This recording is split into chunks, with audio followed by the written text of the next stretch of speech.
Welcome back to the Shooter's Touch in a new format. We got Adam and Brian on the Zoom call today, and we just witnessed the first two episodes of The Last Dance.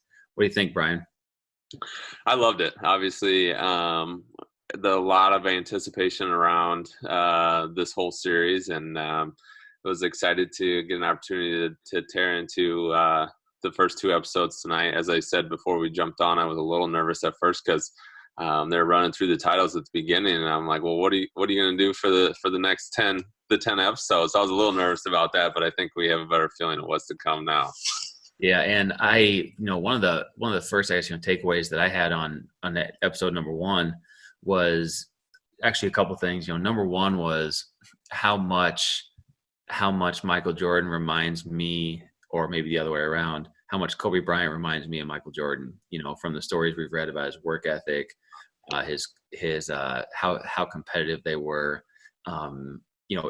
They essentially sound like the same person. And then when Jordan first came into the league, I mean that whole situation reminds me of when LeBron came into the league. They talked about how bad the Bulls were. And it was essentially the same thing when Cleveland, the Cavs being so bad, and then LeBron came in, and some people might call those two the savior. So those were a couple of things I noticed on episode one. How much we either forget about these teams and these situations and the stuff that happen. It's either we forget or we remember what we want to remember from these situations. I said the same thing talking, with my wife, who obviously we both coming up. I mean, it was something that we lived and we remember. We remember a lot of the games. We remember a lot of the championships. Remember all the players. Remember all that stuff. But like the little things, and just the behind the scenes stuff. Obviously, that's the whole reason behind this documentary. But just even the stuff that was reported in public, how easily you forget about those types of things. And so it'll be really interesting here as we continue to move through the next 8 parts on what we. I think we're going to end up learning more than maybe I anticipated going in. Yeah, and a great example of that is here in episode two about Scottie Pippen. I mean, I remember when he wanted out at Chicago, but I was 11 or 12 maybe. And, maybe it was all the media that I read, or maybe all that Sports Center reported on. But all I can remember thinking was, why the heck would Scottie Pippen want out of Chicago when they're so good? And so I immediately got maybe a bad taste in my mouth for Scottie Pippen during that time because, that's all I knew. Little did I know that he signed a terrible contract and ended up being, essentially the number two best player in the NBA at the time, or at least top five. And he was making what they say, 122nd highest paid player in the NBA, which is just absurd. And, would never happen these days just because these players sign 1 or 2 year deals, and they're out the door, or they're signing another contract. Yeah, I thought also to add to that, the fact that he was the sixth highest paid player on his own team. I mean, Luke Longley was getting paid more than he was, which is crazy. I mean, it's just crazy. I don't remember specifically, but obviously that looking at that year, Jordan was making 33. I think Ron Harper was 9 or 10, and then Tony Kukoc, Rodman, and then Luke Longley, and then I think Scottie Pippen. So all those guys were obviously getting paid more than he was. And like you said, 122nd paid player in the league. And it's the crazy thing about that is it's one thing, if that happens, like a rookie comes in, and that's essentially what happened to him. But like you said, we just don't see that long term of deals anymore. It's like you come in and you're like, wow, we really take advantage of the last of 3 or the last of 4 years where we got this guy on a complete bargain. But to get 7 years out of Scottie Pippen and what he had, I mean, just crazy. Yeah, and it was very situational, right? Where he had a huge family that he mentioned he thought he had to take care of, and then having in the higher ups in the Chicago Bulls organization, where Jerry Reinsdorf never renegotiated, or said, hey, if we negotiate this deal, it's done. Like, don't come back to me. So a couple things that were very situational there, but yeah, you just don't see that anymore. And kind of like Jordan, I don't think anybody ever predicted that Scottie Pippen would be as good as he became. Yeah, I thought one of the other interesting things too, to kind of segue over to Phil Jackson was with his contract as well, and the way in which that they're like, here's the deal, this is the last year you're going to be here, you can win 82 games in a row and like you're out the door. Like you don't see that anymore either, because I'm at that point it's like, well, what am I doing here? Like what's the point? Like I can move on. And so just kind of seeing that part of it, because I don't remember that. That's one of those things that, like, looking at that situation and the way in which that they treated Phil Jackson towards the end, I didn't remember that part of it at all. So it was interesting to see. I also thought, you and I talked a little bit about this before we jumped on here, was the whole deal with Tim Floyd and the fact that Tim Floyd was so early in the process, as basically the heir apparent to replace Phil Jackson. It was crazy that they were already going through that, because of what I remember about him at Iowa State and those teams that he had too. It was like, I don't know if it was just where we were at in our age and our life and stuff. It's like I don't remember any of that. I don't even, until it happened, it was like, oh man, it caught me by surprise. Yeah, and I mean, like you said, essentially he was the coach in waiting for an entire year. And we talk about comparing those days to these days. I mean, how many coaches or players for that matter, if you're done after this year, how many coaches would stick around to do that? Possibly if you have Jordan and that good of a team. But you just kind of think of the times we live in now, and it's just I don't think you'd ever see that happening. No way. I mean, just the whole situation around that. I mean, even with, we see it a little bit now, or we saw it a little bit with the whole Tom Brady situation as far as Jordan going into his last year and not renewing, just the fact that his future was up in the air. Scotty's situation, Rodman held out going into that last year.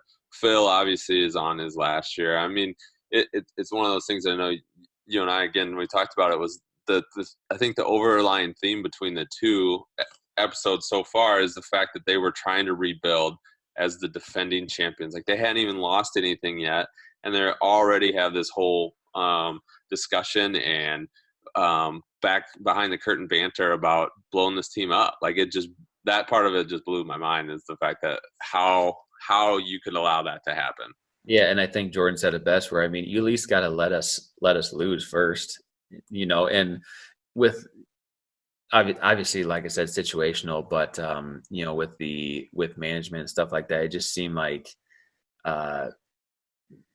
not a lot of I guess thought was going into that, and not to mention Krause, kind of seemed like a little bit of a snake with the first couple episodes at least, but yeah, it blew my mind too. After they even said that you just won 2 championships in a row. What was it? 5 of the last 7. Yeah. Now you want to ship everybody out and completely rebuild. Like that just seems like the dumbest thing in the world to me. Well, and I think too, the other part of that is we obviously know what the outcome is going to be of this season too, and so it's like you think of, like, you putting this whole thing together, and you're like, really, like that's real? You're going to blow this up, and then you blow the chance at going and getting number 6, and and all that stuff, and so that part of it too is interesting, and it's just, I don't know, like I said, I just love it so far. It's just always fun to be able to see behind the curtain. And seeing what's going on. And one of the other things too, going back to the whole idea of we kind of remember what we want to remember, is I forgot about, outside of Jordan's freshman year at North Carolina and him hitting the shot and national championship and all that, I kind of forgot about the rest of his college career, or it's something in which they just don't talk a lot about. It's like, oh, he hit a shot as a freshman, then he was drafted, and you know what I mean? And it just, those next couple of years always get glossed over. So it was kind of cool and kind of nice to see that side of it, I thought, tonight as well. Yeah, and honestly, it's really, really funny that when we compare times again, he was set to come back for his senior year before he talks to Coach Smith, and you're the player of the year in the whatever year that was, maybe it was a couple of years, but that would not happen at this time. They would be gone after that, the next day after they lose in the NCAA tournament, or after they lose in whatever. It was very interesting to kind of see, Michael Jordan saying that I want to play 4 years. I'm the best. eventually obviously going to become the best player in the world, but I wanted to play 4 years in college. Like that's just crazy, especially when you think about these times. Yeah, and the other thing that I'd be interested to go back and take a look at, like I said, I just don't remember much outside of that freshman year, and we hear a lot about that freshman year. But I would go back and be interested to see how those teams shook out. I didn't have a chance to obviously jump on and see where they ended. Obviously, they didn't win the national championship, but it'd be interesting to see where we're at. I know watching the highlights, one of my takeaways that I had too of his college, the end of his college career into the first couple of years in the league was he did that rock to cradle dunk all the time. Like it was something where I was like, I remember it a few times. I remember him doing it a little bit older too, and just kind of like, oh man, blast from the past. But he was, I mean, every breakaway in college, he was rocking the cradle. It was nuts. He did it so much in games, but then that one clip when he had all those chains on, it seemed like he was in a dunk contest in the NBA too, and he still did it. And he probably won that dunk contest. I don't know if he ever lost a dunk contest. So, Yeah. so natural and so athletic. Yeah, just crazy, and it's funny too to see through the episodes and stuff how they kind of transition back and go forth. To see the transformation in his body as well. Like you see the little scrawny at North Carolina in the first couple of years in the league, and we're going to get to it, I assume, through the documentary with that Pistons, with those Pistons battles and how he ended up putting on a lot of muscle, and then you see that as we fast forward back to the 97-98 season, and both him and Pippen, it's crazy on how yoked they are. Later in their career, it's like, oh man, they just put on a ton of weight, so that's that part of it's cool to see too. Yeah, it was a good couple episodes, a good way to spend a Sunday night, especially with the times we're living in now, where we've been away from sports for seems like years now. I was really excited about this, and I don't think it disappointed at all. No, definitely not. I definitely think it was fun. It was fun to see them focusing a little bit more on Scottie Pippen on the second episode. It was cool to see the flashback to prior to us really remembering him playing when with him getting the injury his second year. Like that's something I don't remember either. I don't remember him having that injury and being on that minutes restriction. Obviously that series against the Celtics and the double between the legs move on Bird, like we've seen that a million times. And so I knew a little bit about that series, but that season in general with the injury and the minutes restriction and all that, like that was something that I was too young, never really heard the whole story on that. So I thought that, there in that second episode, that was a ton of fun to kind of catch up and learn more about that. Yeah. And I think one of the aspects of these couple of episodes that's going to be or flies a little bit on the radar is Jordan giving it to Krause all the time. Like that, yeah. I laughing at all of the stuff he said to him when he asked him if he wanted to go do layups and they might have to lower the rims. Like that stuff was so funny, and to put the situation behind it where he essentially didn't like the guy the entire time he was in Chicago. Which is just wild to me that he could handle that while he was there for almost his entire career. Yeah, I thought it was funny too at the ring ceremony when Krause came out and the crowd was kind of nothing to some boos to whatever, and then Phil Jackson came out right after and the place went nuts. I was like, oh man, so it's like those little things. Like as a kid, I didn't pick up on that or I don't remember that, and so it's just really funny to see that. Like you said, obviously Jordan just kind of getting his jabs in, and then obviously there towards the end of the second episode where Scottie's just straight up just going at that dude on the bus. Like that part of it almost makes me a little uncomfortable listening and watching that, just because you can tell the guys talking about it were uncomfortable in that situation too. And so it's just like, man, I don't remember any of that. Yeah. Well, I'm excited about next weekend, obviously just to kind of continue it. But I think I saw a tweet saying that I think next weekend is a Rodman episode where they dive into Rodman's aspect of the Bulls. So I'm obviously, or I guess for obvious reasons, why I'm excited about that. That should be very interesting. Yeah, definitely. That was one of those things, one of those acquisitions when they picked Rodman up, where it was, you kind of, from a basketball standpoint, you can kind of see how it fit, but from the off court antics and everything that he kind of came with it, you're like, man, how's this going to work? But it's, Phil Jackson's kind of the Bill Belichick in that, well, if anybody can do it, I mean, he can mix these personalities and yada, yada, yada and stuff. And obviously we know it worked out well. And so it'll definitely be interesting, to continue to see a little bit more as far as what they bring us with the Rodman episode.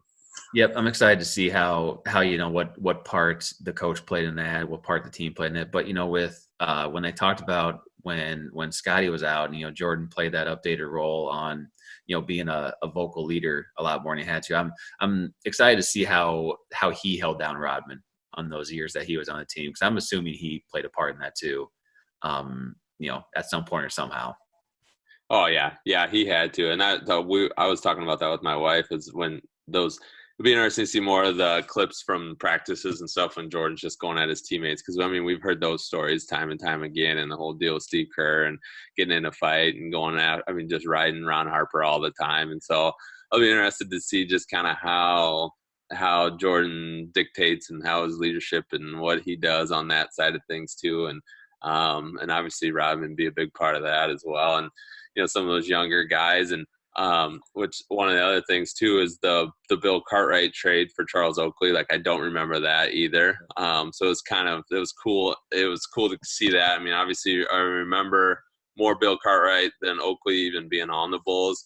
And so that was interesting. It's just one of those things. It's like I said, like, you feel like you know a lot about it because you remember it and you lived it, but like the details are so foggy just because it's like I'd never taken the time to go back and really study it. Yeah, exactly. Well, as we said, it's a good way to spend a Sunday night. We're absolutely thrilled to have something to talk about again.